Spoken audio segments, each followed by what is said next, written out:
사도행전 강의 91탄이고요. 사도행전 26장 1절부터 23절까지인데요. 좀 길어서 9절부터 15절까지만 볼게요. 9절부터 15절. 네, 같이 읽겠습니다. 시작. 나도 나사렛 예수의 이름을 대적하여 많은 일을 행하여야 될 줄 스스로 생각하고 예루살렘에서 이런 일이 행하여 대제사장들에게서 권한을 받아 가지고 많은 성도를 옥에 가두며 또 죽일 때에 내가 찬성 투표를 하였고 또 모든 회당에서 여러 번 형벌하여 강제로 모독하는 말을 하게 하고 그들에 대하여 심히 격분하여 외국 성에까지 가서 박해하였고 그 일로 대제사장들의 권한과 위임을 받고 다메섹으로 갔나이다. 왕이여 정오가 되어 길에서 보니 하늘에서부터 해보다 더 밝은 빛과 나와 내 동행들을 둘러 비추는지라. 우리가 다 백성의 이 땅 소리를 들으니 히브리 말로 이르되 사울아 사울아 내가 어찌하여 나를 박해하느냐. 가시채를 뒷발질하기가 내게 고생이니라.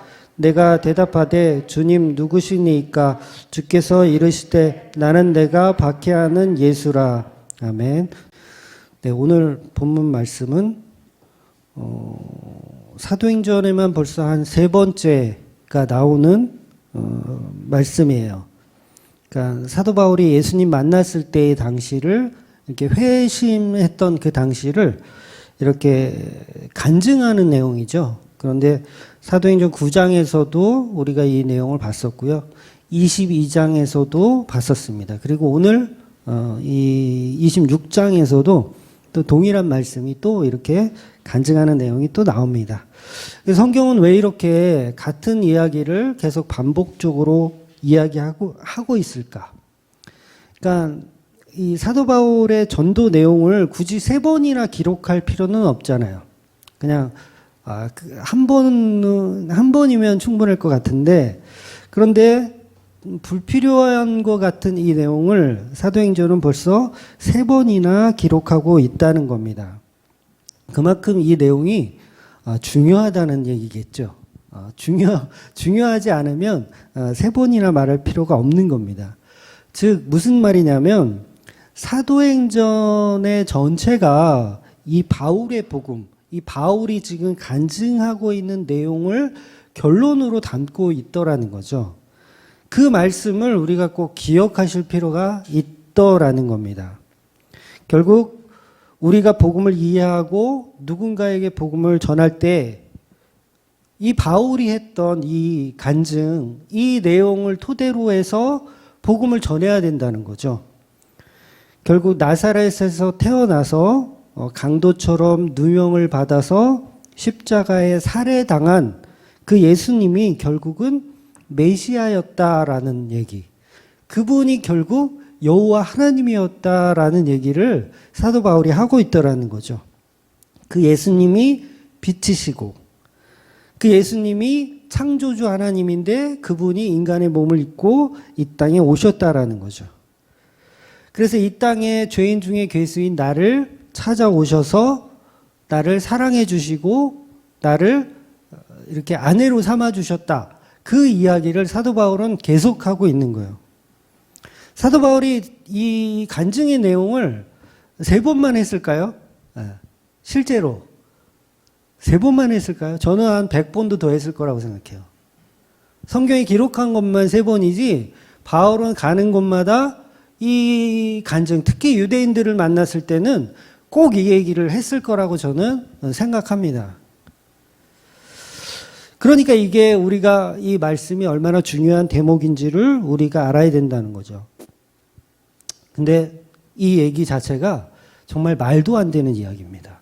어떻게 나사렛 그 목수의 아들로 태어난 그 사람이 여호와 하나님이라고 간증을 할 수가 있냐고요. 이건 말도 안 되는 거죠. 그런데 유대인을 만나는 자리에서 이 얘기를 계속해서 하더라는 거죠. 그래서 이것이 복음이라고 하는 겁니다. 이 말도 안 되는 이야기.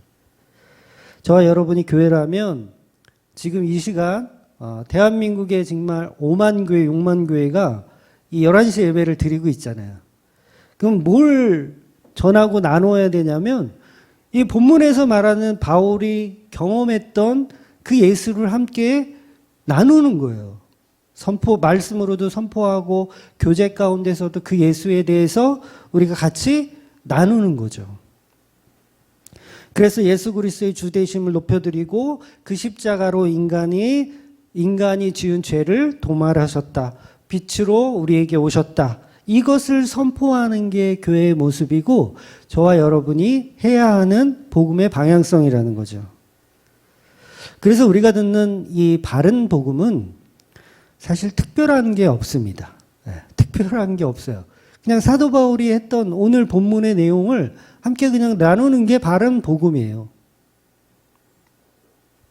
그냥 뭔가 좀 새로운 거를 우리 목사님 오늘은 또 뭘 주시진 않을까 이런 마음으로 오셨으면 잘못 오신 거예요.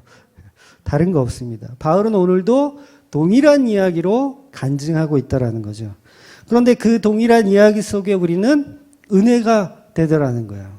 맨날 아는 얘기인데 뭐 그거 누가 몰라. 그 빛으로 오신 예수 누가 몰라. 그분이 창조주 하나님이라는 거 그거 누가 몰라. 그런데 들을 때마다 이것이 은혜가 되고 간증하는 사람도 바울도 이거 3번 이상 말하는데 좀 지겹지 않겠어요? 맨날 하는 설교? 근데 그렇지가 않더라는 거예요. 바울은 이 기쁨에 자기 생명도 아랑곳하지 않고 복음을 전하는 거예요. 바울이라는 저와 여러분이 예수님을 박해하던 그 죄인이었다라는 거죠. 그럼에도 불구하고 예수님이 나를 번하지 않으시고 나를 사랑해 주시고 나를 찾아오신 그 십자가의 복음을 알게 해주신 그 은혜 때문에 그 거듭남 때문에 계속 이제는 내가 사는 것이 아니라 내 안에 그리스도가 산다고 계속 이야기하면서 동일한 복음으로 계속 이야기해 주는 것입니다. 예수님과 이제 연합된 교회의 모습을 계속 누리며 이 복음을 사도 바울이 전하고 있는 거죠. 그래서 오늘도 동일한 묵상으로 사도 바울은 우리에게 이야기하고 있습니다. 그러니까 결국 본문을 통해서 우리가 봐야 할 것은 신랑 되신 예수님과 신부된 교회의 사랑 이야기를 사도 바울이 말하고 있다라는 거죠. 바울은 아주 흉악무도한 자였습니다. 악한 자였어요. 본문에서 계속해서 자기가 얼마나 종교심에 빠져 있었던 그런 나쁜 인간이었는지 그런 악당이었는지를 이야기하고 있는 거예요. 예수 믿는 참 성도들을 박해하고 나쁜 짓을 많이 했다고 계속 고백하는 겁니다. 여러분 베드로나 아니면 가룟 유다처럼 예수님을 부정하고 배신한 수준이 아니에요. 사도 바울은. 그러니까 베드로나 가룟 유다는 그냥 이렇게 팔아먹거나 아니면 부정하고 막 저주하고 이런 수준이었지만 사도 바울은 그걸 뛰어넘습니다. 오히려 예수를 박해하는 거죠. 예수 믿는 자를 잡아다가 감옥에 놓고 그 다음에 스데반 집사 같은 경우는 사도 바울이 죽인 거나 마찬가지예요. 왜냐하면 내가 죽일 테니 내가 책임질 테니 너희는 죽여라 이렇게 얘기한 거나 똑같은 짓을 한 겁니다. 사도 바울이. 그러니까 죄인 중에 괴수가 맞는 거죠. 그런 바울을 예수님은 끝까지 사랑하셔서 십자가에 죽으셨다라는 얘기를 사도 바울은 하고 있는 겁니다. 하나님이 피조물인 인간 손에 죽으시고 그 피조물을 죽기까지 사랑하신 그 예수님. 우리는 아주 음란하고 더러운 그런 창녀 같은 사람이었고 바울이 그런 사람이었는데 예수님은 그 신랑이 돼주셔서 그 바울의 신랑이 돼주셔서 신부로 만들어가는 바울을 신부로 만들어가는 과정을 설명하고 있다라는 거죠. 그래서 이 복음을 우리가 매일 듣는 겁니다. 저와 여러분이 세상을 저주하며 하나님을 원망하며 나를 왕으로 섬기고 나를 왕으로 이렇게 믿고 있죠. 그렇게 살아가요. 그런데 창조주가 오셔서 자기가 왕이라고 하니까 우리는 그 왕을 잡아다가 죽이는 거예요. 살해하는 거죠. 그럼에도 불구하고 예수님은 죽기까지 신부된 교회를 사랑하셔서 그 죽음의 십자가를 받아들이시더라는 거죠. 그게 다 신부로 만들어내는 과정이라는 거예요. 이 과정이 바로 복음입니다. 오늘 본문이 반복적으로 그 말씀을 해주고 있는 겁니다. 그래서 이 바울의 간증은 매일매일 하셔도 됩니다. 예. 그런 경험이 별로 없으셔서 못하는 것 뿐이지만 사실은 조목조목 따져보면 바울만큼이나 우리는 부족하지 않은 죄를 다 짓고 있어요. 그래서 성도는 그래서 바울과 같은 과거를 가지고 있는 것이 당연한 겁니다. 예수를 사랑하지 않았던 자이고 예수님을 저주하며 예수님을 살해한 그런 저와 여러분이라는 겁니다. 바울은 예수를 저주하고 예수 믿는 사람을 잡아다가 때리고 감옥 보내는 그런 아주 흉악한 자, 그 자가 바로 교회였었다라는 거죠. 그래서 지난주에 말씀드린 대로 바울은 지금 단순히 목숨을 바쳐서 예수님의 사랑을 전하고 있는 게 아니라 그 이상의 사랑을 바울은 예수님께 하고 있는 거예요. 그러니까 저와 여러분이 성도라면 바울과 같이 예수님을 사랑하는 자리로 가게 되어 있습니다. 그게 이제 시간이 좀 걸릴 뿐이지 누구나 성도라면 가게 돼 있어요. 요한계시록 한번 볼게요. 요한계시록 12장 11절에는 성도들은 반드시 이 결론에 도달한다고 이야기하고 있어요. 그 결론이 뭐냐면 11절 또 우리 형제들이 어린 양의 피와 자기들이 증언하는 말씀으로써 그를 이겼으니 그들은 죽기까지 자기들의 생명을 아끼지 아니하였도다. 여러분, 우리가 예수를 위해서 우리의 생명을 아끼지 아니하고 죽을 수 있다는 것은 예수를 사랑하는 자가 되었다는 얘기예요. 신부된 교회로 창조가 되었다는 거죠. 그러니까 성도들은 반드시 예수를 위해 그 생명을 아끼지 않고 죽기까지 예수를 사랑한다는 거예요. 이 은혜가 얼마나 커요. 이 은혜가. 나는 노아의 방주 때 물에 빠져서 그 저주의 바다에 빠져서 죽어야 하는 존재인데 예수를 사랑하는 신부로 만들어 주셨다는 거예요. 이 은혜. 예수님이 성도에게 창조해 내시는 사랑은 그냥 단순한 이슬람 폭탄 테러 하는 사람들이 갖고 있는 그런 충성이나 봉사의 수준이 아니에요. 성도가 갖고 있는 신앙은요, 이거는 충성 봉사가 아니고요, 사랑입니다. 사랑. 예수님을 사랑하는 그 사랑. 지난주에 설명을 드렸지만 성도들은 모든 가치를 버리고 예수님을 사랑할 수 있는 존재예요. 모든 가치를 버리고 예수님을 사랑할 수 있는 존재. 그 대표적인 예가 향유 옥합을 깨뜨린 마리아의 모습인 거죠. 여러분, 향유 옥합을 깨뜨린 마리아가 그 제자들이 막 어리석다고 하잖아요. 이 바보 같은 짓을 했다. 이 아까운 것을 왜 도로 가져가지? 이게 허비하냐? 그랬을 때, 핀잔을 줬을 때 그 여인이 기분 나빠했을까요? 한번 상상해 보세요. 내가 예수님을 사랑해서 예수님 앞에 나의 소중한 것을 깨워서 드렸어. 드렸는데 막 주위에서 욕해. 그 아까운 거를 왜 그렇게 푸셨냐고 막 욕해. 그랬을 때 여인이 기분이 나쁠까요? 아니면 너는 떠들어라. 나는 바칠 거다. 이랬을까요? 네, 그러거나 말거나 했겠죠. 그게 왜 가능하냐면 이 마리아는 뭔가 보상을 노리고 한 게 아니기 때문에 그래요. 만약 마리아가 뭔가 보상을 노리고 했다고 하면 그 말이 기분 나빠야 됩니다. 그러니까 우리가 예를 들어서 교회에 뭐 헌금을 했어요. 큰 돈을 했어. 그런데 목사님이 안 받아. 가져가래. 그런 돈 필요 없으니까 가져가. 라고 했을 때 여러분 어때요? 기분 나빠요? 좋아요? 솔직히. 솔직히 여러분 한번 상상을 해보세요. 내가 돈이 한 10억이 갑자기 생겨가지고 한 1억을 우리 목사님 드렸어. 근데 목사님이 돈 안 받겠대. 도로 가져가래. 그럼 기분 나빠요? 기분 좋아요? 우리는요, 기분 나쁩니다. 기분 나빠요. 왜 기분이 기분이 왜 나쁘냐면 돈에 대한 가치를 가지고 있기 때문에 기분이 나쁜 거예요. 한번 테스트 한번 해보세요, 저한테. 그 마음을 제가 경험시켜 드릴게요. 예?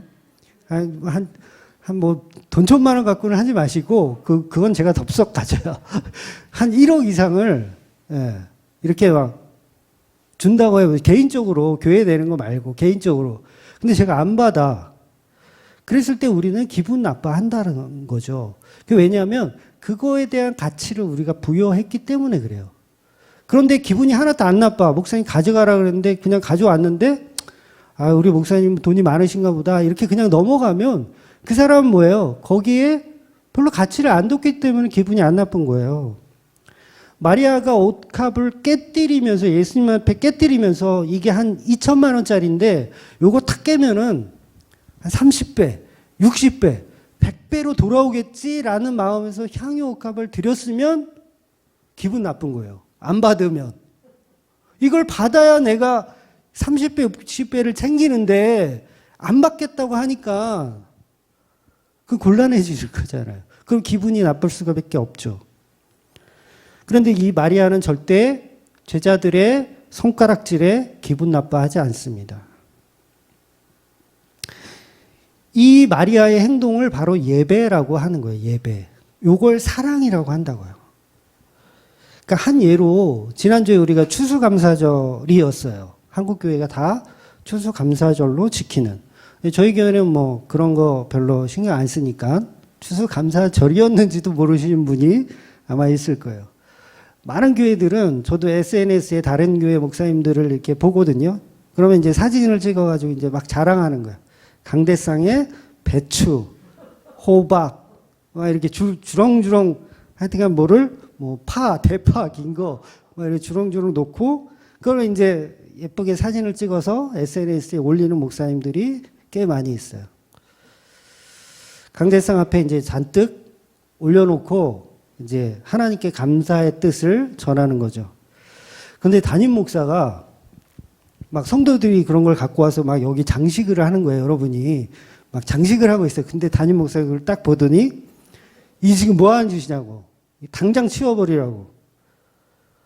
응? 그런다고 한번 상상해 보세요. 제가 그런다고. 어린 놈의 새끼가 말이야. 어? 성도들이 가져온 무 배추를 당장 치우라고. 여기가 강대상이 여기가 제단이냐고. 빨리 당장 치우라고. 예수님께 드릴 제물은 하나님께 드릴 제물은 오직 예수님의 피밖에 없는데, 왜 인간들이 수고하고 피땀 흘린 그 무배추를 가지고 하나님께 제사를 드리고 있냐고. 이건 추석 명절 때나 유교적 사상이 갖고 있는 사람들이 하는 짓이고, 기독교는 이런 걸 하는 게 아니라고 그러면서 막 담임 목사님 막 성질을 내시면서 막 무를 갖다 집어던지고 배추를 갖다 집어던지고 막 성질을 내신다고 생각해 보시라고요. 그러면 그 배추를 갖고 온 그 사람은 기분이 좋겠어요? 기분 나쁘겠어요? 성도는 기분 안 나빠요. 성도 아닌 사람은 기분이 엄청 나쁘게 돼 있어요. 왜 내가 피땀 흘려서 갖다 놓은 재물을 왜 안 받으시냐고 기분 나빠한다고요. 그게 누구예요? 그게 가인이라는 거예요. 가인. 왜 안 받냐고. 내가 피땀 흘려 노력한 거를.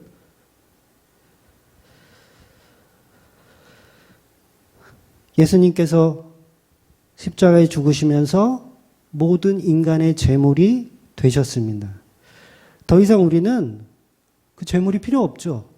아, 그렇구나. 내가 큰 실수를 했구나. 라고 주섬주섬 배추를 이렇게 쓸어다가 다시 가져가는 사람이 성도라는 거죠. 이미 그 사람은, 성도는 이 배추에 나에 대한 가치를 두지 않았기 때문에 기분 안 나쁜 거예요. 아, 내가 실수했구나. 라고 그것을 순순히 받아들이게 되는 것이죠. 그런데 대부분의 사람들은 기분 나빠합니다. 우리가 드린 헌금, 예를 들어 11조 같은 것도 그 11조는 여러분에게 30배, 60배, 100배를 주는 게 아닙니다. 그거는 잘못된 엉터리 교리입니다. 라고 얘기하면 기분 나빠하는 사람이 한국교회에 수두룩하게 많죠. 왜 기분 나빠할까요? 내가 드린 헌금의 가치를 무시하기 때문에 기분 나빠하는 거예요. 그런데 그 얘기를 듣고 아 그렇구나. 그 말씀이 맞구나. 내가 헛된 재물을 하나님께 계속 드리려고 노력했었구나라고 그것을 받아들이는 사람이 성도라는 거죠. 여전히 우리는 하나님께 뭔가를 바치면서 그거의 가치를 계속 심고 있으면 여전히 우리는 가인과 같은 예수를 믿지 않는 사람이라는 거예요.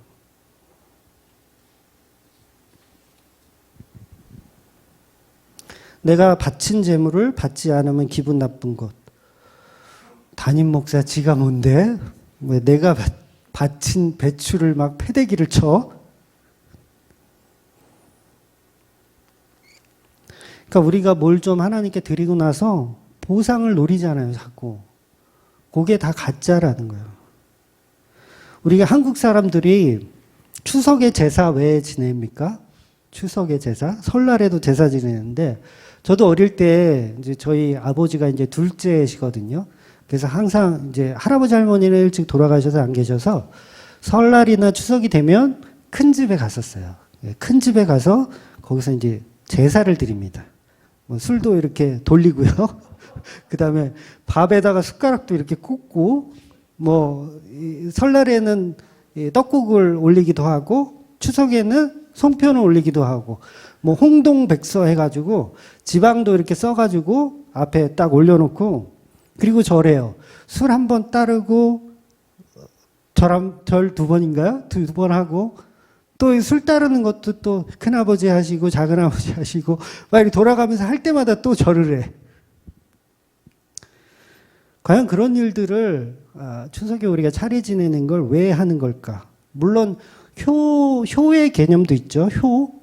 부모님, 돌아가신 부모님을 위해서 효하는 개념도 있지만 결국은 우리가 추석을 이렇게 차례를 지내는 이유는 내년에도 이런 풍년을 계속해서 달라라는 어떤 그 무건의 신앙이 있는 거예요.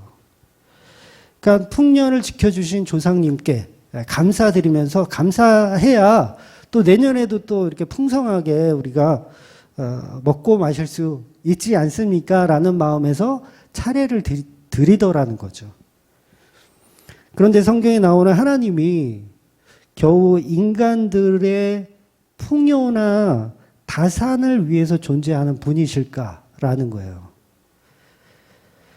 그런 하나님이 과연 성경 속에 존재하는 그 하나님이 우리가 추석에 제사 드리는 그 대상과 동일한 스타일의 신이냐는 거죠.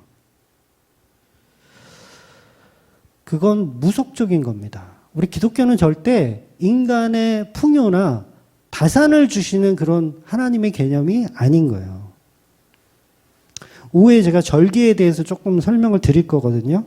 그러니까 하나님 앞에 우리가 무, 배추나 호박 같은 거 이렇게 놓고 추수감사절에 이렇게 제물 드려서 하나님을 어루고 달래서 복을 받으려는 그런 속셈. 그거는 기독교가 아니라는 거죠.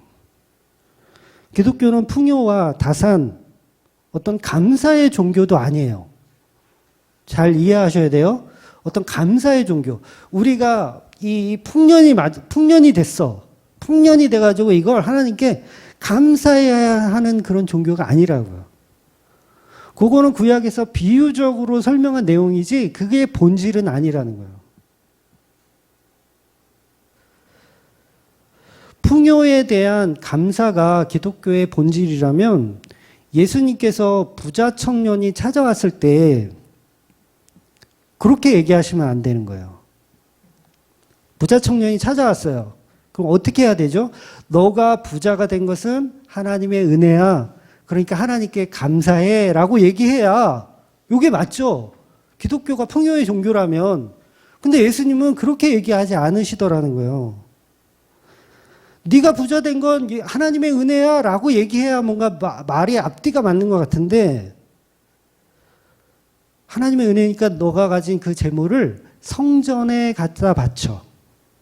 하나님의 주신 거니까 복이니까 성전에 갖다 바쳐 라고 하시든가, 아니면 내가 하나님의 아들이니까 나한테 바쳐 라고 하든가.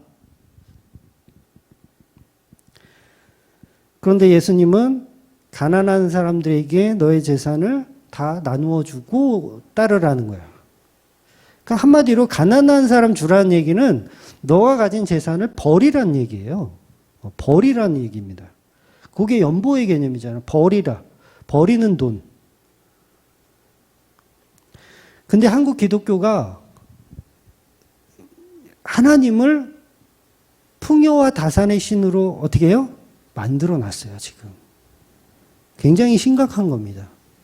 풍요의 신은, 성경에서 풍요의 신 하면 누가 떠올라야 되냐면 하나님이 떠올라야 되는 게 아니라 바알이 떠올라야 돼요. 풍요의 신 그럼 바알입니다. 하나님은 풍요의 신이 아니세요. 참으로 인간은요, 끈질깁니다. 이 바알이 있어요. 우리 속에 바알이 한 마리 들어있고 하나님도 있어요. 두 분의 신이 계속 싸우는 거예요, 내 안에. 성경은요, 물질이 있는 곳에 감사가 있어야 된다라고 가르치지 않습니다. 네? 물질이 가는 곳에 당신들의 감사가 있어야 된다라고 가르치지 않는다고요. 내가 갑자기 어디 길을 가는데 돈벼락을 맞았어. 그거를 감사라고 성경 말하고 있지 않다고요. 오히려 물질이 있는 곳에 죄가 많고 그 죄가 곧, 그 물질이 곧 악의 뿌리다라고 말하는 게 기독교라는 거예요. 전혀 다른 얘기를 합니다, 기독교는. 디모데전서 6장 8절부터 10절 볼게요. 디모데전서 6장 8절에서 10절. 시작. 우리가 먹을 것과 입을 것이 있은즉 족한 줄로 알 것이니라. 부하려 하는 자들은 시험과 올무와 여러 가지 어리석고 해로운 욕심에 떨어지나니 곧 사람으로 파멸과 멸망에 빠지게 하는 것이라. 돈을 사랑함이 일만하게 뿌리가 되나니 그것을 탐하는 자들은 미혹을 받아 믿음에서 떠나 많은 근심으로써 자기를 찔렀도다. 네, 제 말이 맞아요? 틀려요? 맞죠? 우리가 부자 되는 것에 대해서 감사하라는 말은 성경에 없다고요. 그런 얘기를 비유적으로만 한 것이지 본질이 아니라는 얘기예요. 오히려 이 디모데 전서는 뭐라고 합니까? 네가 갖고 있는 거 자족해. 더 가지려고 하면 오히려 죄에 빠질 수 있으니까 조심해야 돼. 돈을 사랑함이 일만 악의 뿌리가 된다라고 얘기하는 거예요. 자족하는 것이 기독교의 본질입니다. 나의 부자됨을 감사하는 종교는 기독교가 아니에요. 더 부자 되어서 더 많이 감사하자. 더 부자 되어서 더 많이 감사하자. 그건 바알을 섬기고 있는 겁니다. 깜짝 놀라셔야 돼요. 아, 내가 바알을 섬기고 있었구나. 추수감사절에 얼마나 많은 바알을 섬기고 있는지 몰라요. 하루 이틀 문제가 아니니까 이제는 목사들도 감흥이 없어요. 네, 목사들도 감흥 없습니다. 무슨 짓을 하고 있는지 본인들도 몰라요. 여기 제단을 만들어가지고 여기다가 인간의 피땀 눈물을 쌓아놓고 하나님을 부르는 거예요. 오셔가지고 우리의 이 풍요와 다산을 지켜주신 그 은혜를 받아가라고. 추수감사절은 이제 수장절, 장막절, 초막절이라고도 하는 그런 절기인데 성경이 말하는 그 추수의 개념은 뭐죠?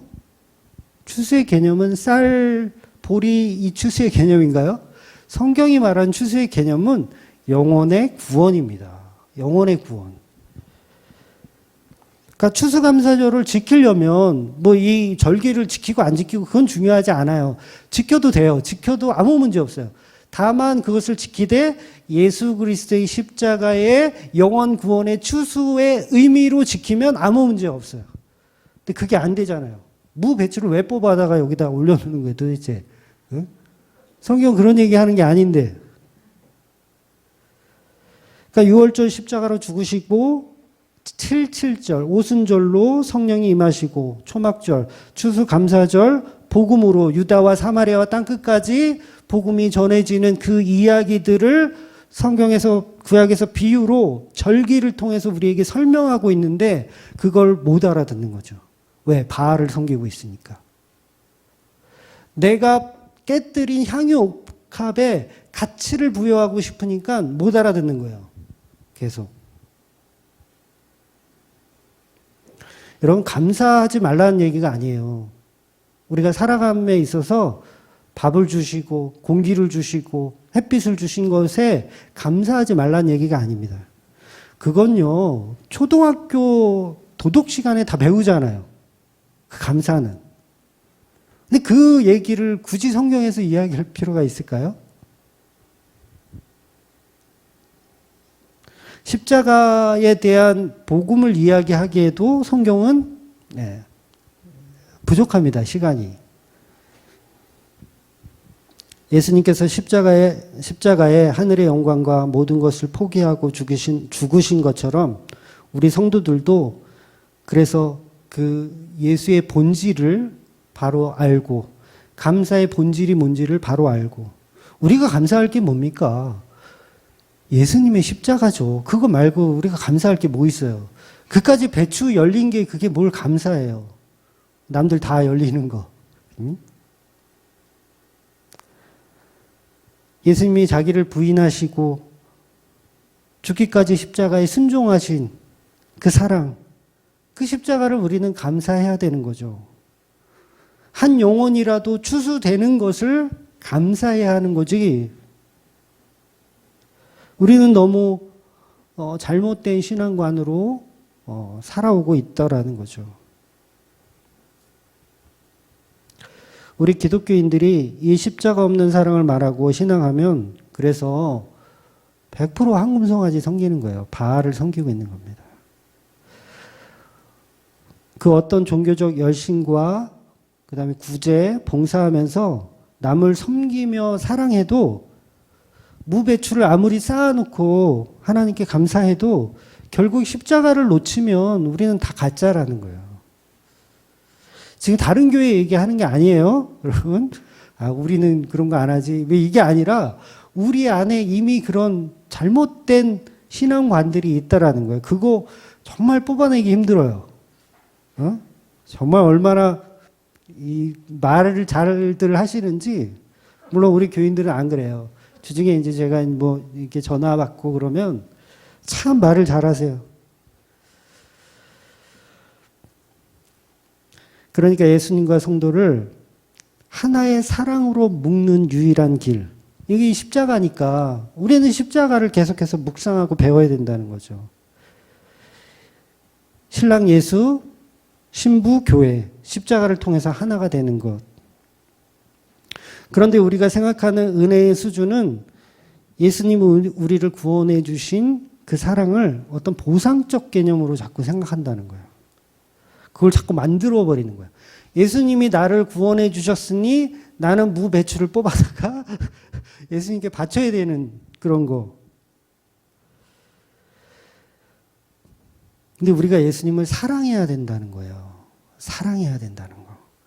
사랑하면 내가 드린 가치를 중요하게 생각해요, 안 해요?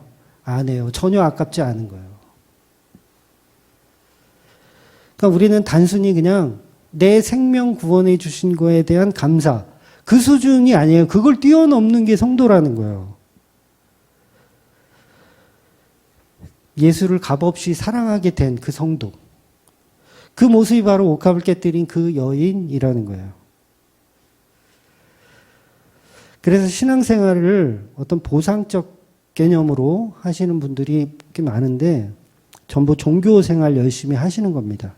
십자가는 무관한 신앙생활을 열심히 하고 있는 거예요. 그러니까 우리가 흔히 하는 잘못된 기도 중에서 막 그런 거 있잖아요. 코로나19 걸리지 않게 하여 주시옵소서. 이런 기도 진짜 많이 해요. 전셋값이 올랐으니 전셋값 내려주시옵소서 하는 기도. 차 바꾸게 돈 주세요. 교회 건축하게 하나님 돈 많은 성도를 좀 보내주세요. 이런 식으로 우리가 신앙을 하고 있다면 그건 십자가 신앙이 아니죠. 그건 기독교도 아니고 여전히 바알을 우상으로 섬기고 있는 거예요. 근데 제가 늘 이런 얘기들을 이렇게 자주 드리지만 아직도 그렇게 감흥들이 없으신지 모르겠어요. 감흥들이 없어요. 그러니까 이 기복적인 이 수준뿐만 아니라 구원을 목적으로 신앙하면, 그러니까 내가 기복적인 거는 내가 버렸어. 목사님한테 하도 들어가지고 그건 아닌가 보다 알아. 근데 구원을 목적으로 또 신앙한다라는 거예요. 내가 구원받은 거에 대한 감사. 이거 굉장히 그럴듯한 얘기 같죠. 맞는 얘기 같죠. 내가 구원받은 거에 감사. 요거는요, 제가 여러 번 말씀드렸지만 119 구조대원에게도 할 수 있는 감사라고 했잖아요. 성도는 이게 아니라 그 감사를 뛰어넘어서 그 예수를 사랑하게 된다고요. 사랑하게 된다고. 그러니까 옷감을 깨뜨린 여인은 예수님을 사랑하게 된 거죠. 여러분, 이거는 이성적인 사랑 아닙니다. 에로스적인 그 사랑을 말하고 있는 게 아니에요. 성경은. 무조건 성경이 말하는 진짜 사랑은 아가페 사랑입니다. 내가 버림받아도 사랑하는 거. 내 가치를 부여하지 않고 사랑하는 거. 그 사랑을 얘기하는 거예요. 에로스적인 그런 유치한 사랑이 아닙니다.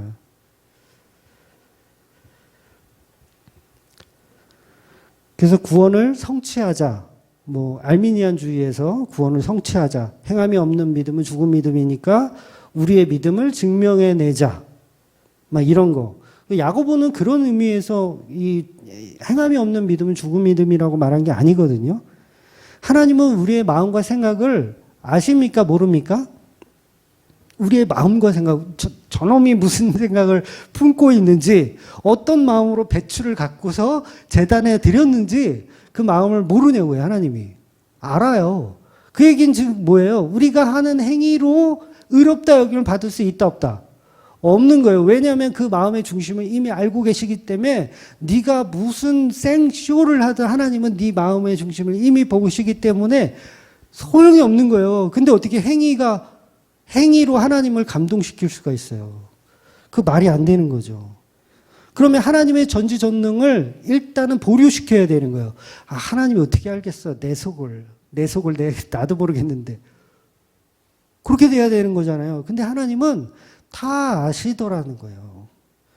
뼛속까지 다 아시는. 머리카락 숫자뿐만 아니라 세포 하나하나 몇 개인지도 아시는 그 하나님. 하나님은 우리의 마음과 생각을 다 읽어내시는 분입니다. 그런데 우리가 무슨 알량한 행위로 그걸 구원의 잣대로 삼을 수가 있냐는 거죠. 그건 전부 인본주의적인 발상일 뿐입니다.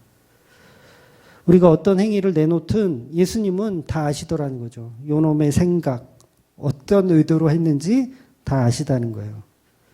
그래서 어떤 행위를 가지고 그걸 믿음이 있다 없다라고 우리는 판단할 수가 없는 거죠. 마음이 가는 곳에 몸이 간다는 말을 야고보가 한 거예요. 마음이 가는 곳에 몸이 따라가게 돼 있어. 그 얘기를 설명하는 거지 행하는 믿음이 진짜라고 설명하는 게 아니라고요.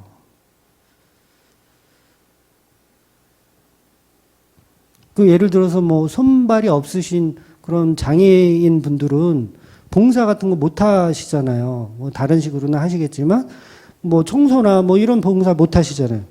그러면 그걸 행함이 없는 믿음이라고 할 수 있을까요? 네. 그런 얘기를 야고보가 하고 있는 게 아니라고요.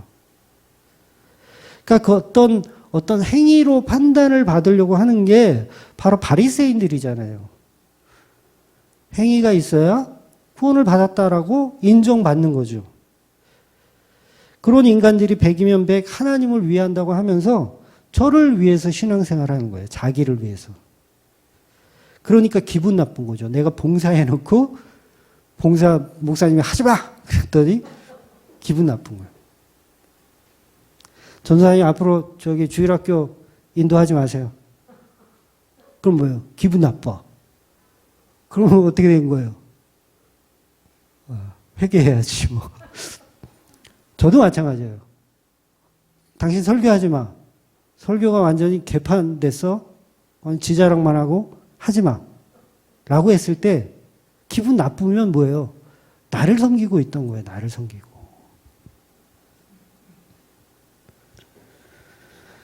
그러니까 성도들은 구원의 은혜보다 사실 우리가 감동하고 감격해야 하는 것은 구원의 은혜 정도의 수준이 아니라 지금 내가 예수를 사랑하고 있구나라는 것에 감동하셔야 돼요. 사도 바울이 지금 그 얘기를 하고 있는 거예요. 제가 예수를 사랑하게 됐어요. 그 얘기를. 내가 예수를 저주하고 예수 믿는 자를 박해하고 예수님을 아주 그냥 아주 나쁜 그런 인간이었는데 예수를 사랑하게 됐어요. 그 얘기를 지금 하고 있는 거라고요. 저는 이제 부귀영화도 싫어요. 별로 관심 없어요. 명예, 권세 전부 싫고요. 저는 그냥 예수님이 너무 좋아요. 그 얘기를 지금 바울이 하고 있는 거예요. 아주 끔찍한 사람이에요, 이 사람은. 응? 아주 흉악한 성도예요. 그런데 그 모습을, 그 바울의 모습을 예수님이 그렇게 만들어 가셨다라는 거죠. 자, 여러분, 걱정 안 하셔도 돼요. 그렇게 만들어 가실 겁니다. 이상하다, 목사님. 저는 아직까지 돈이 더 좋은데요? 걱정하지 마세요. 그렇게 만들어 가실 거예요. 돈보다 예수님이 더 좋게 그렇게 만들어 가실 거예요. 바울은 지금 단순히 나에게 구원을 주신 예수를 사랑하신 것이 아니라 인간들이 할 수 없는 불가항력적 은혜의 그 사랑을 말하고 있는 거예요. 그래서 성도는 스스로 만드는 게 아니라 성령이 만들어 가시는 거예요. 어떻게 그렇게 사랑할 수 있어요? 예수를 어떻게 그렇게 사랑해요? 2000년 전에 저하고도 2000년이나 나이 차이 나는데 그 예수를 어떻게 사랑해요, 도대체? 사랑하는 게 이상한 거지. 그런데 성령이 그렇게 만들고 계시더라는 거예요. 제가 태어났을 때부터 예수를 사랑했을까요? 여러분이 그랬나요? 태어나자마자 나는 2000년 전 예수를 사랑해. 그분이 나의 신랑이야. 그렇게 되는 게 아니잖아요. 계속 만들어 가시는 거예요. 죽는 순간까지 만들어지실 겁니다. 그래서 인간의 노력과 수고로 신부가 되어지면 성령님 필요 없잖아요. 우리의 행위와 우리의 노력으로 예수님을 사랑하는 일을 만들어져. 그러면 성령님은 뭐 하시는 거예요? 그러니까 우리가 하는 게 아닌 거예요. 우리는 계속해서 세상 물질이 예수보다 좋고 십자가보다 돈이 좋고 영혼 구원보다는 교인들이 내는 11조 봉투가 더 좋고 그런 거예요. 그랬는데 그 마음들이 하나씩 하나씩 분질러지면서 하나씩 없어지면서 예수를 사랑하는 존재로 태어나더라는 거죠. 그래서 세상에 명예 없이 이름 없이 그냥 종의 어떤 직분도 없이 그냥 아무것도 없어도 그냥 예수를 사랑하는 존재로 계속 내 안에 성령님이 나를 그렇게 만들어 가시는 겁니다. 이게 바로 자기 부인이고 자기 무능력이라고 하는 거예요. 그렇게 사랑을 만들어 가십니다. 인간은 하나님을 사랑할 수 있는 존재가 될 수가 없어요. 없는 거예요. 제가 될 수 있다라는 얘기를 하는 게 아니에요. 인간은 하나님을 사랑할 수 없는 존재예요. 못 사랑해요. 사랑할 수가 없어요. 근데 이상하죠? 사랑하게 되더라는 거예요. 그럼 누가 한 거예요? 하나님이 하신 거예요. 성령님이 하고 있는 거예요. 그러니까 두 가지 말은 다 맞는 거예요. 인간은 하나님을 사랑할 수 없다라는 전제도 맞고 없지만 성령님이 임하시면 불가능이 가능해지는 거예요. 그러니까 성도의 자리는 불가능의 자리. 인간의 노력으로는 불가능의 자리. 그걸 성경이 계속 이야기하고 있는 거예요. 구약 39권이 그 얘기하는 겁니다. 그래서 예수님이 오셔서 인간이 하나님을 사랑할 수 있는 유일한 길이 생기는 거죠. 인간들은 하나님을 사랑할 수 없었는데 인간들이 하나님을 사랑할 수 있는 유일한 길이 생긴 거예요. 그 길이 바로 십자가라는 길이죠. 그 십자가의 길. 그럼 우리 인간들이 무엇에 대해서 감사할 수밖에 없어요? 그 십자가에 대해서만 감사할 수 있는 거예요. 그러면 우리가 얼마나 무배추 놓고 감사했던 것들이 얼마나 어린아이 수준의 신앙이었는지 저와 여러분이 깨달아야 된다는 거죠. 나의 이익을 위해서 여전히 신앙하고 있었더라는 거죠. 그것은 기독교가 아니라는 겁니다. 그래서 더 이상 바울에게 십자가는 그 사랑을 알게 하시는 영광의 십자가가 될 수 있었던 거예요. 로마서 8장 17절 18절 볼게요. 시작. 자녀이면 또한 상속자 곧 하나님의 상속자요 그리스도와 함께한 상속자니 우리가 그와 함께 영광을 받기 위하여 고난도 함께 받아야 할 것이니라. 생각하건대 현재의 고난은 장차 우리에게 나타날 영광과 비교할 수 없도다. 여러분, 바울이 말하는 이 영광은 이 땅에서 풍요를 누리고 있다가 아니에요. 그렇죠? 이 땅에서 풍요를 누리고 있다가 아니에요. 천국 가서 잘 먹고 잘 살자 이건가요? 이것도 아니에요. 그냥 바울은 예수를 사랑하고 있다. 이게 주체할 수 없는 영광이다. 이 얘기를 하는 거예요. 아무것도 바라는 게 없어요, 바울은. 이 땅에서의 풍요, 명예 이런 걸 바라는 것도 아니고 천국 가서 부귀영화를 누리는 것을 바라고 있지도 않아요. 그냥 예수님을 사랑하게 된 것에 너무 감사하고 있는 거예요. 여러분, 바닷가 놀러 가보셨죠? 바닷가. 저도 여름에 갔다 왔는데 바닷가 놀러 갔는데 예를 들어서 큰 파도가 이렇게 확 불었어요. 그래가지고 두 사람을 파도가 확 휩쓸어가지고 저 넓은 바다로 확 데리고 갔어. 근데 딱 보니까 두 명이 빠졌는데 한 명은 우리 딸이고, 우리 초등학교 다니는 우리 큰딸이고, 또 한 명은 보니까는, 이건희 회장이야. 예를 드는 거예요. 이건희 회장님은 또 사용하니까 그만큼 돈 많은 쥐존이시라는 의미로. 그러니까 두 사람이 빠진 거예요. 내 딸과 이건희 회장님이 빠졌어요. 그런데 나의 수영 실력으로는 한 사람밖에 구원할 수가 없어요. 그 상황에서. 지나가는 행인이라면 누구 구할까요? 지나가는 행인이라면 이건희 회장 구하죠. 여기 어린 딸이라는 요게 좀 약점이 있다. 큰 딸이라고 할게요. 한 50 먹은 딸. 50 먹은 딸이 빠졌어. 50 먹은 딸하고 이건희 회장님하고 딸었어. 지나가는 행인이라면 누구를 건지겠냐는 거죠. 100% 이건희 회장님을 건집니다. 왜냐하면 이건희 회장님을 건지면 최소한 강남에 아파트 한 채는 생길 거 아니에요. 또 혹시 몰라 또 능력이 되면 삼성전자에 들어가서 최소한 과장급이라도 어떻게 좀 해먹을 수 있는 길이 열리잖아요. 그분만 구해내면 이제 돈 걱정 없고 회장님이 또 감사의 선물로 금일봉도 몇 천만 원 주실 거 아니에요. 내 자식은 50 먹은 내 자식은 구해봤자 밥만 축 낼 거고 별로 돈도 잘 못 버는 애야. 응? 대들기나 하고 지도 늙었으면서 대들기만 하고.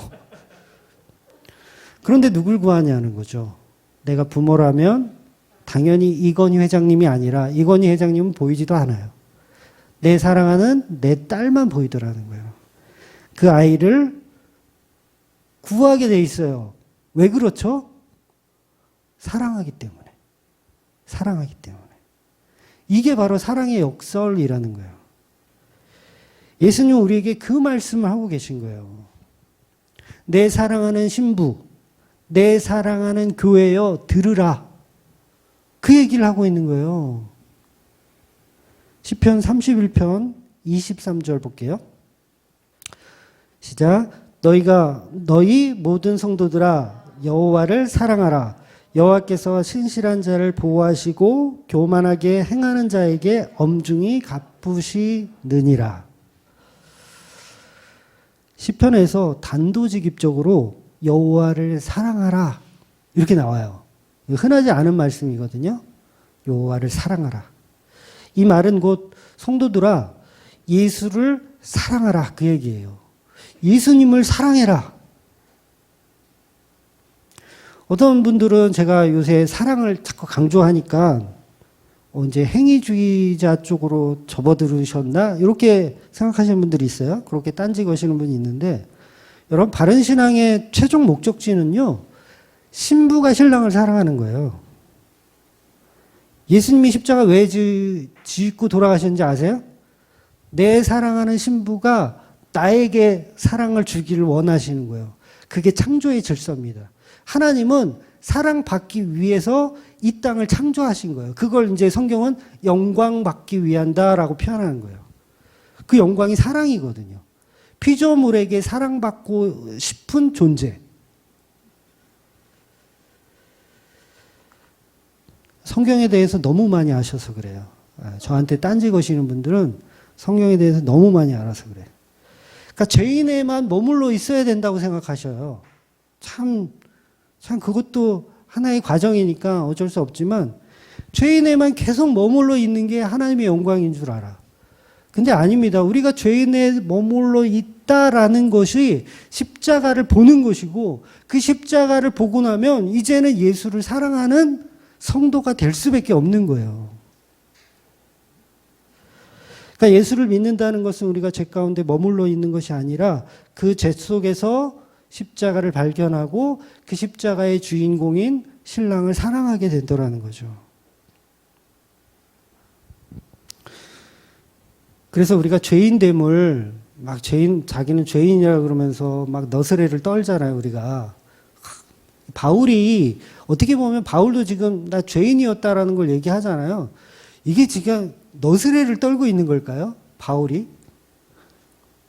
자기가 죄인인 것을 막 치장해. 나 되게 죄인이었어. 막 간증시켜 놓으면 다 과관들 아닌 거 아시죠? 막 옛날에는 내가 막 엄청나게 죄인이었는데 근데 그 죄인됨을 치장하는 것에서 끝나면 안 되더라는 거죠. 그러니까 바울이 말한 죄가 깊은 곳에 은혜가 깊다라는 말을 지식적으로 이용하는 거예요. 그래서 제가 좋은 예를 드렸잖아요. 신데렐라 언니들이 그 유리구두 한번 신어보겠다고 발가락을 막 잘라. 죄인됨을 막 즐기는 거예요. 막 치장하는 거예요. 나는 이렇게 죄인이야. 그러면서 거기에 맞추려고. 왜? 죄인에게 은혜가 들어간다니까 막 죄인이 되려고 하는 거야. 막.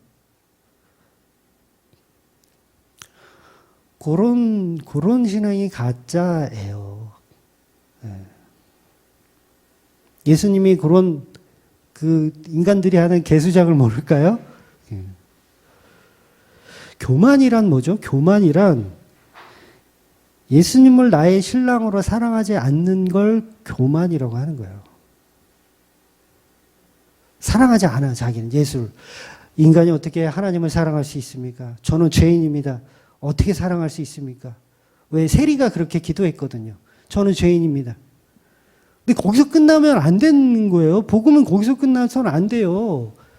그렇게 죄인이지만 예수를 사랑하는 자까지 가야 되는 거예요. 그게 사도행전의 결론이에요. 그래서 제가 이 결론 부분에 와서 계속해서 사랑을 강조하고 있는 거예요. 그래서 예수님을 사랑하는 것이 곧 진실함이라고 성경이 표현하는 거예요. 교만의 반대죠. 교만은 예수님을 사랑하지 않는 것. 사랑하는 척 하면서 자기를 사랑하는 거예요.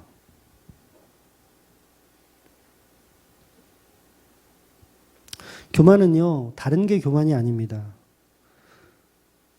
정말 신앙생활 하면서 교만한 사람들 많이 봤어요. 저도 교만하지만 저보다 더 교만한 사람들 많이 봤습니다.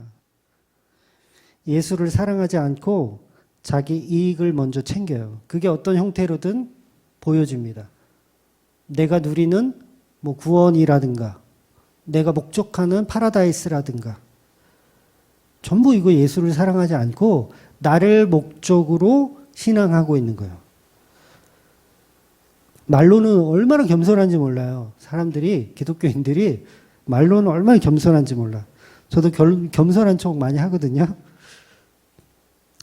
근데 예수님을 사랑하지 않으면 그 자체가 그냥 교만이에요. 아무것도 아닌 껍데기에 우리는 그 껍데기를 보면서 신앙을 자랑하고 싶어 해요.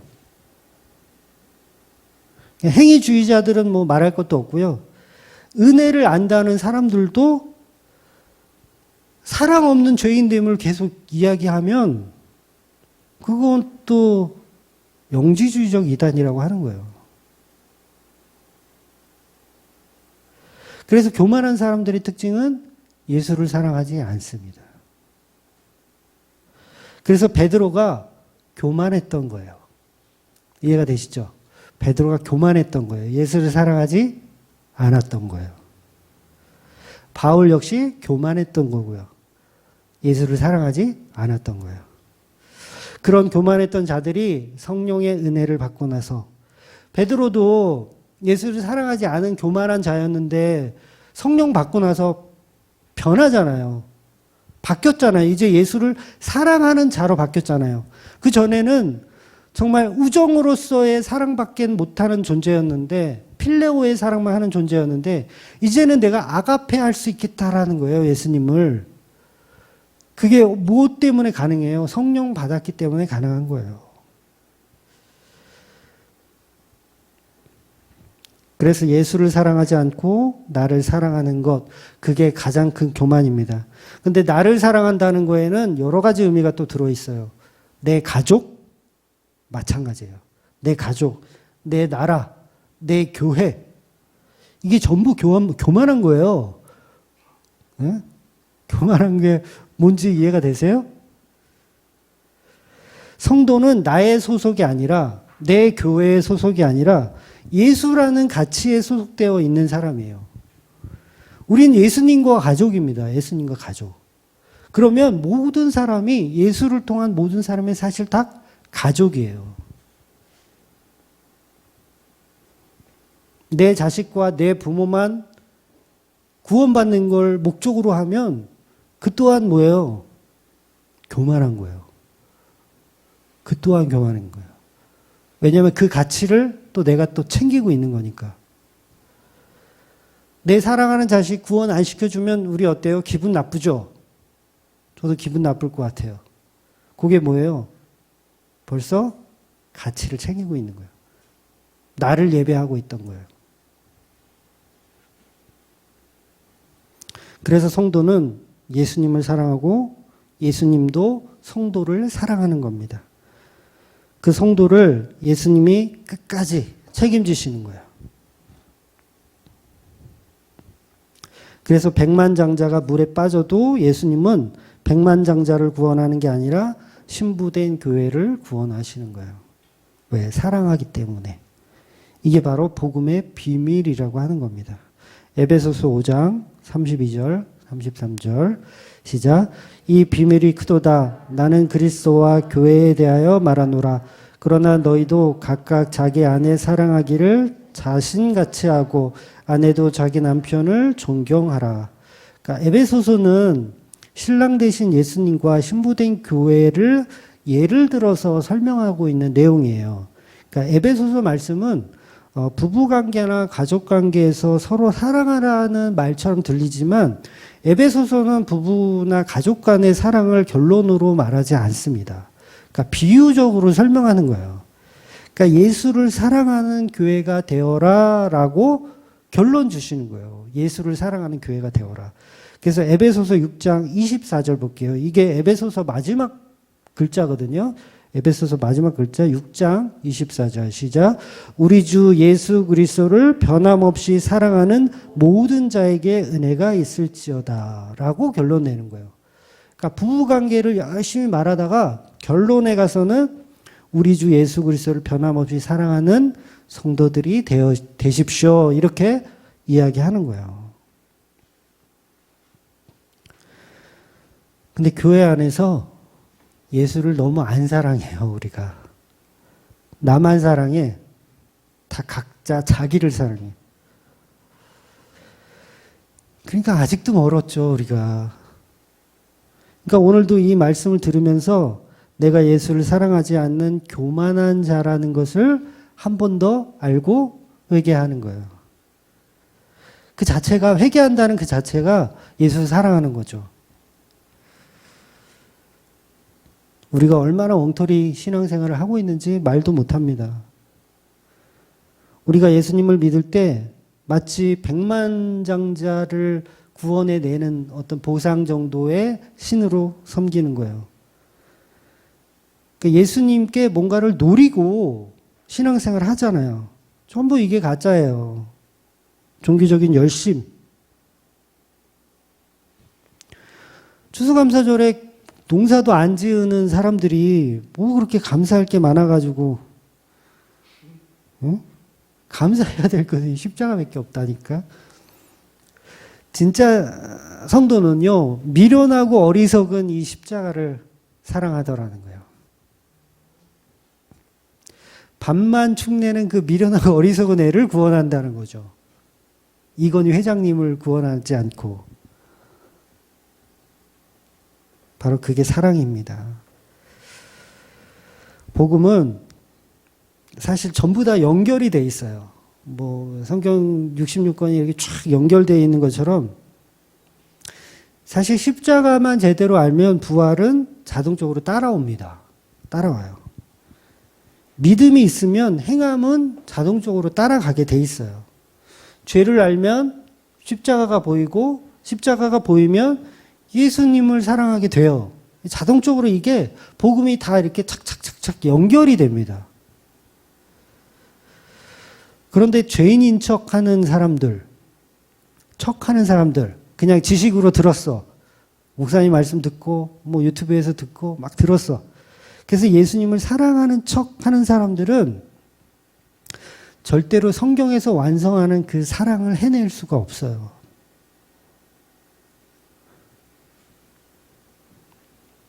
그래서 십계명은 예수님의 십자가의 사랑을 배운 사람들은 그 십계명을 예수님의 믿음으로, 예수님이 하신 믿음으로 다 지켜내게 되어 있는 거예요. 율법을 613가지로 이렇게 잘게 쪼개가지고 달달 외워가지고 그걸 지키려고 노력해도 예수님 사랑하지 않는 사람은 그거 절대 못 지킵니다. 근데 예수님을 사랑하는 자들은 그걸 자동으로 지키게 되어 있어요. 그래서 우리가 성도가 예수님을 사랑하는 것이 모든 율법의 완성이 되는 거예요. 우리가 왜 예배 드립니까? 주일날 이 코로나가 창궐한 이때에 왜 예배 드려요? 예수님 하나님 사랑해서. 그거 말고 다른 답을 갖고 나오셨다면 잘못 오신 거예요. 그러니까 바리새인처럼 어떤 목적을 가지고 30배, 60배, 100배를 내가 챙겨야지 그런 목적 가지고 신앙생활을 하시는 분들은 예배에 잘못 오신 거예요. 그건 종교 생활을 하고 계신 겁니다. 지금도 많은 사람들이 하나님을요, 카지노에서 도박하듯이 진짜 많아요. 아직도 진짜 많아요. 카지노에서 도박하듯이 기독교 안에서도 하나님을 테스트해보라고 막 이러면서 예수님은 사랑하지도 않으면서 하나님은 사랑하지도 않으면서 막 뭔가를 테스트하려고 그래요. 하나님을. 마치 내가 위대한 성도가 된 것처럼 착각하죠. 여러분 집을 바쳐보셨어요? 교회에? 집을 팔아서 교회 그런 분들 꽤 계시던데 뭐 성전 건축하고 그럴 때 막 집 팔아서 뭐 헌금하시는 분들이 있던데 왜 하냐면 복 받으려고 하는 거예요. 복 받으려고. 물론 안 그러신 분들도 있지만 대부분은 복 받으려고 하는 거예요. 그러니까 예수님을 사랑하지도 않으면서 성도인 것처럼 이렇게 코스프레를 하는 거죠. 그저 하나님께 예배 잘 드리고 헌금 많이 하면 복이나 주는 그런 카지노 기계로 예수님을 생각하고 있는 겁니다. 하나님은 우리를 값없이 사랑하지 않는다고 생각하는 거죠. 하나님은 우리를 값없이 사랑하세요. 예수님은 우리를 값없이 사랑하신다고요. 그러니까 여전히 우리는 백만장자 구하기 프로젝트를 교회에서 하고 있는 거예요. 이건희 회장 한번 살려놓고 내가 한번 뜯어 먹어볼까? 라는 식으로 하나님을 믿고 있는 거예요. 그냥 그 유리구두 신으려고 그냥 난리 부르스를 치는 거죠. 기를 쓰고 어떻게든지 신어보겠다고. 그러면서 고행하면서, 막 금식하면서, 참선해가면서, 밤새 막 기도하고, 철야하고, 유리구두 그거 한번 신어보겠다고.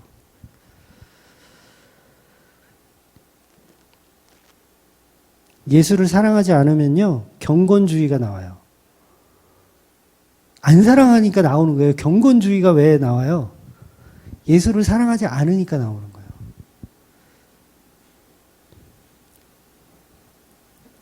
부부 간에도 그렇잖아요. 부부가 정말 서로 사랑하다. 그럼 어떤 형식이 뭐 필요한가요? 무슨 형식이 필요해요? 꼭 하루 세 끼를 마누라가 이렇게 차려서 대령을 해야 그게 사랑의 확증인가요? 네? 뭐 이게 집안마다 다르니까 제가 함부로 말할 수가 없는데 저희 집은 뭐 하루에 세 끼는커녕 네, 하루에 한 끼도 네, 그런데 미안해요 사모님. 되게 일부러 디스하려는 건 아니고 네. 근데 그런 행위가 전혀 경건이 중요한 게 아니라고요. 우리 하나님을 사랑하는 데 있어서는. 그런데 너무도 많은 교회들이 이 경건주의에 너무 빠져 있어요. 경건주의 정말 조심해야 돼요. 그 유명한 목사 중에 조나단 에드워드 같은 경우도 굉장히 개혁주의적인 목사로 정평이 나 있는 분이거든요. 신학 교수님들도 개혁주의 목사 중에서 추천해 주는 사람이 조나단 에드워드예요. 근데 저는 이 사람은 개혁주의라고 생각 안 해요. 그냥 경건주의자더라고요. 경건주의자. 여러분, 티코를 타고 다니는 목사가 겸손한 목사처럼 보이죠? 네. 그리고 외제차를 타고 다니는 목사는 왠지 교만한 것 같고, 그게 경건주의라는 거예요, 그게. 무슨 상관이에요? 티코를 타든, 외제차를 타든, 본인이 도둑질해서 번 돈이 아니고, 돈이 있어서 타고 다닌다는데, 자기가 재산이 많으면, 뭐, 벤트리를 타든, 뭐, 뭘 타든, 전용기를 타고 다니든, 그게 무슨 상관이에요? 근데 그런 경건주의자들이 기독교를 부시고 있는 거예요. 가짜로 만들어가고 있는 거예요. 오히려 티코를 타면서 나는 이만큼 겸손해요 라는 그 겸손을 막 이렇게 자랑하고 다니는 그놈이 참 나쁜 놈이에요. 그놈이. 아주 겸손한 척 막 온갖 코스프레는 다 하면서 뒤로는 다 받을 거 다 받고 네, 그런 인간들. 목사 중에서도 막 무소유 주장하고 막 그런 사람들 많이 있잖아요. 건강한 교회 만들기 그래서 무슨 뭐 교회 건물을 짓지 않는 교회. 굉장히 그럴듯하죠. 근데 그거하고 무슨 상관이냐고. 십자가 복음하고 무슨 상관이냐고. 그러니까 청빈과 윤리도덕은 그런 걸로 교회를 평가하거나 그런 걸로 목사의 됨됨이를 잣대로 삼아서는 안 되는 거. 그거 큰 실수하시는 거예요. 그러니까 그런 경건주의자들이 하는 설교를 들어보면 전부 자기 자랑이에요. 자기 겸손한 거 자랑하는 거. 내가 누구 도와줬다. 아프리카에 내가 도와줬다.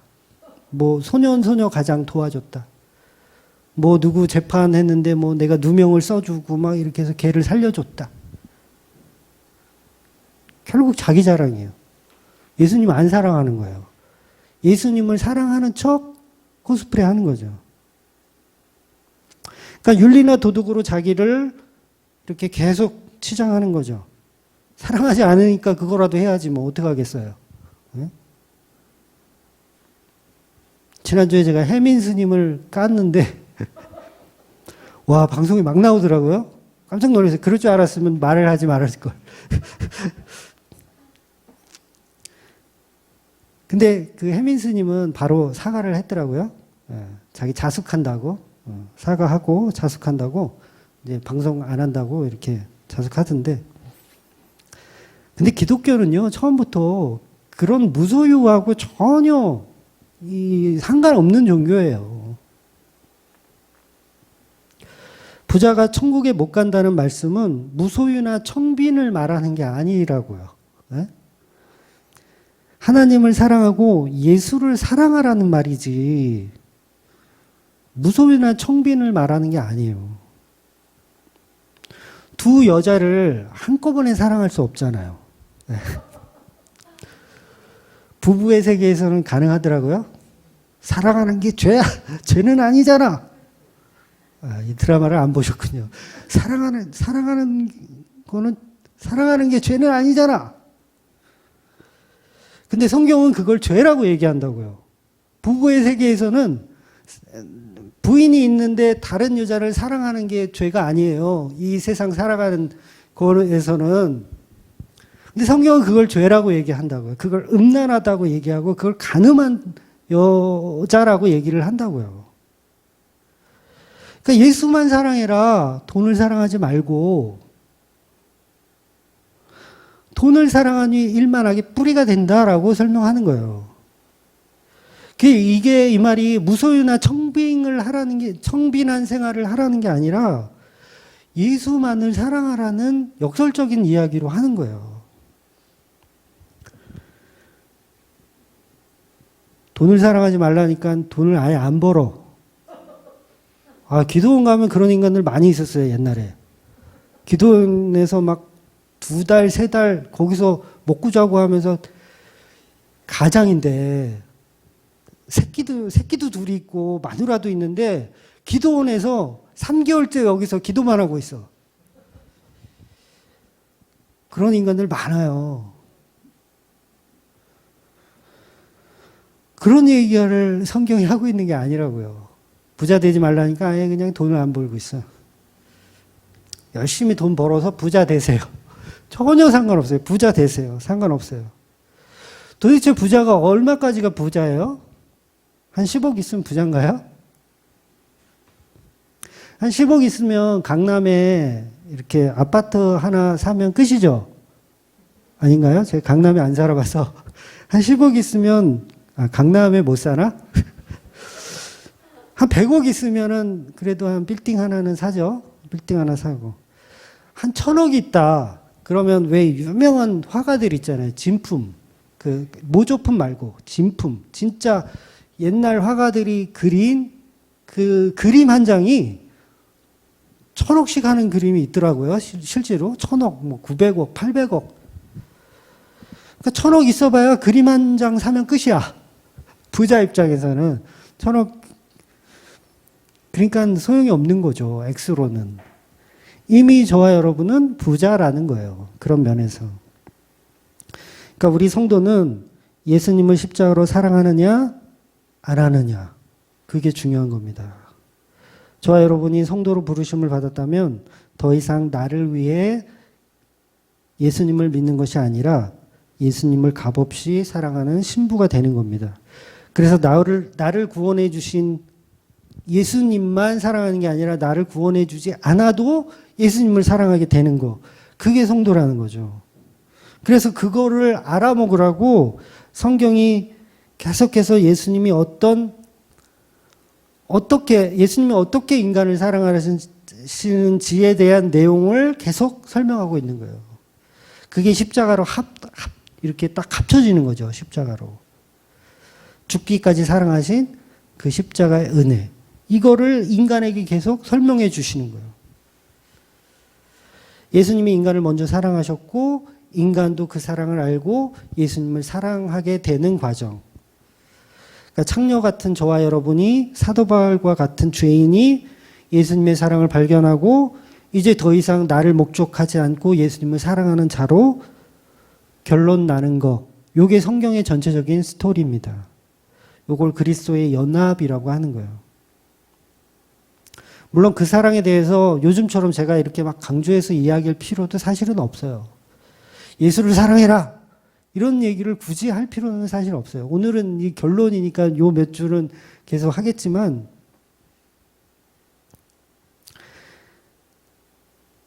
예수님을 사랑하라는 어떤 이 자체도 행위가 될 수 있거든요.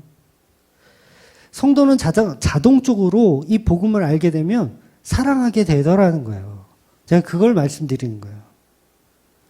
그래서 십자가로 재창조된 교회들은 예수님을 사랑하지 못하던 존재인데 이제는 십자가의 은혜로 예수님을 사랑할 수 있게 되는 겁니다. 지금 바울의 모습에서 그 모습이 보이지 않나요? 바울의 모습에서 저는 바울이 예수님을 얼마나 사랑하고 있는지가 이렇게 보여지더라고요. 그런데 베드로가 옛날처럼 아직도 예수님한테 한 자리를 차지하기 위해서 예수를 계속 증거하고 다니는 건가요? 전에는 그랬잖아요. 전에는 예수님 십자가 달리기 전에는 베드로는 예수님이 한 자리 줄 것을 예상하고 뭐 우편, 뭐 우의정, 좌의정 해가지고 한 자리 줄 거를 예상하고 쫓아다녔지만 지금은 어떠냐는 거죠. 성령 받은 이후의 베드로의 모습은 한 자리를 노리고 있을까요? 전혀 안 노리고 있어요. 이게 뭐예요? 이게 사랑하고 있는 거예요.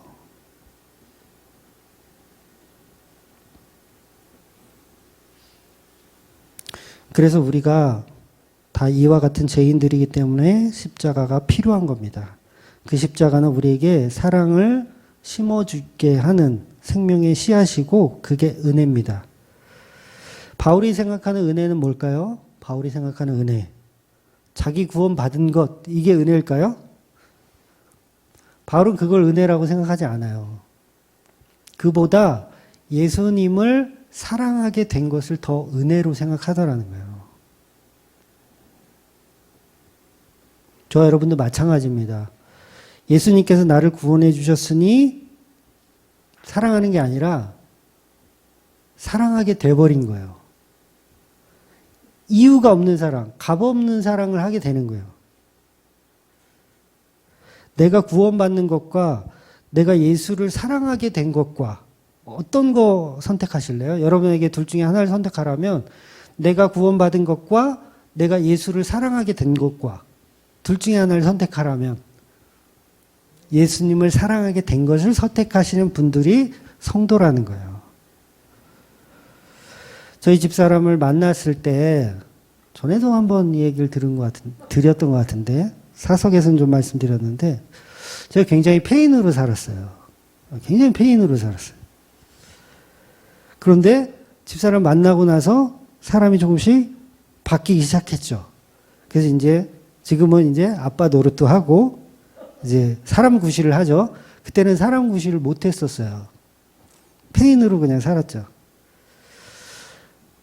그런데 내가 사람답게 살 수 있었던 계기가 되어준 아내로서 은혜와 감사한 마음이 있는데 그 마음하고 또 내가 아내를 사랑하게 된 그 마음하고 그러니까 나를 사람 만들어준 그 감사하고 내가 아내를 사랑하게 된 것하고 과연 어떤 곳에 더 가치가 있냐는 거죠. 제가 어렵게 얘기했나요? 집사람 얼굴을 보면서 하려니까 떨려가지고. 그러니까 나를 구원시켜 준 것보다 나를 사랑하셔서 또 나도 예수님을 사랑하게 된 것. 그걸 은혜로 생각해야 된다는 겁니다. 그래서 성도는 그 사랑의 은혜가 감사한 것이지 구원의 은혜가 감사한 게 아니에요. 사랑의 은혜를 먼저 알고 내가 예수를 사랑하는 거죠. 그랬을 때 비로소 값없는 사랑이 되는 거예요. 그까짓 거 나 사람 되게 만들어준 거 그게 뭐 대세예요? 그거는 뭐 좋은 책을 하나 봐도 내 인생은 바뀔 수 있는 거고 바뀔 수 있어요. 언제든지. 그런데 서로 사랑하는 사이가 된 게 그게 감사한 거죠. 예수님이 얼마나 많은 병자를 고쳐주셨어요. 병자 엄청 많이 고쳐줬어요. 오병이어를 베풀며 밥을 처먹였어요. 사람들에게 밥을 처먹였어요. 근데 십자가 앞에 다 도망가잖아요. 나를 사람 만들어 줬는데 그거에 다 도망가는 거예요. 자, 걸음도 제대로 못 걷는 안진뱅이였는데 사람 만들어 줬어요. 근데 왜 도망가죠? 왜 십자가 앞에 왜 도망가요? 그 감사는 있지만 예수를 사랑하지 않는 거예요. 그러니까 도망가죠. 그러니까 제 아내에게 저는 서로 사랑하고 있는 이 자체가 너무 감사한 거지, 막 과거에 내가 폐인이었는데 막 내가 사람답게 살게 도와줘 은인으로서 감사하려면 그건 진짜 사랑이 아니라는 거죠. 평강공주와 그 바보 온달 맞죠?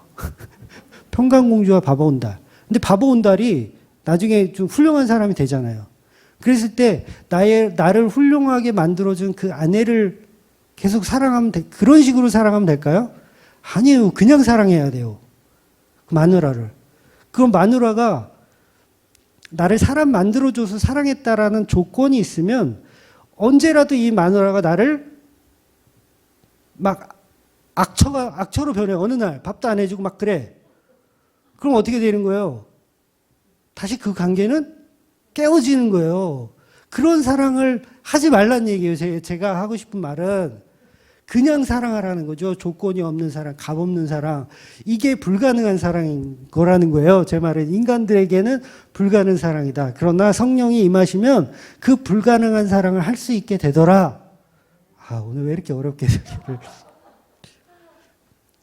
그래서 성숙한 진짜 성도는 자기의 구원보다 예수를 사랑하는 피조물이 된 것을 더 영광으로 생각하게 되더라는 거예요. 다른 게 영광이 아닙니다. 내가 예수를 사랑하는 것, 그게 은혜고, 내가 예수를 사랑하는 것, 그게 영광이 되더라는 거예요. 나한테 뭘 안 해줘도 돼. 나를 구렁텅이에서 안 건져내주셔도 돼. 내가 정말 빛이 보이지 않는 터널 안에 있지만 하나님이 나를 거기서 건져주지 않으셔도 돼. 그래도 동일하게 하나님을 사랑할 수 있는 존재로 만들어 가시는 거예요. 그 은혜가 성경이 말하는 은혜입니다. 성도는 반드시 그 자리로 가게 되어 있어요. 그래서 죽기까지 복종하며 예수님을 위해서 예수를 사랑해서 죽을 수 있는 거예요. 지금 바울이 그 마음으로 설교하고 있는 겁니다. 이걸 누가 알아들어요? 베스도가 못 알아들어요. 너의 지식이 너를 미치게 했구나. 이런 말도 안 되는 일을 하고 있네. 아마 이 설교를 우리 교인들 아니고 다른 분들이 이게 처음 딱 들으면 야씨 무슨 이상하다 할 거예요. 어떻게 나를 조건 없이 사랑할 수 있는 이 사랑을 할 수 있게 되는지에 대한 역설을 성경은 계속해서 말해주고 있어요.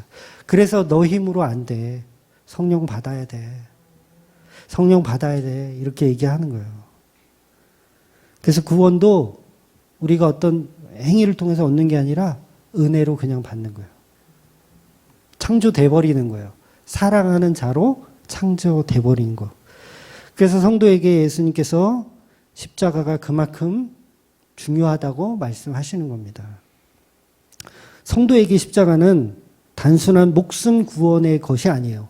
영혼 구원의 것도 아닙니다. 그 이상의 가치가 있어요. 그게 바로 사랑입니다.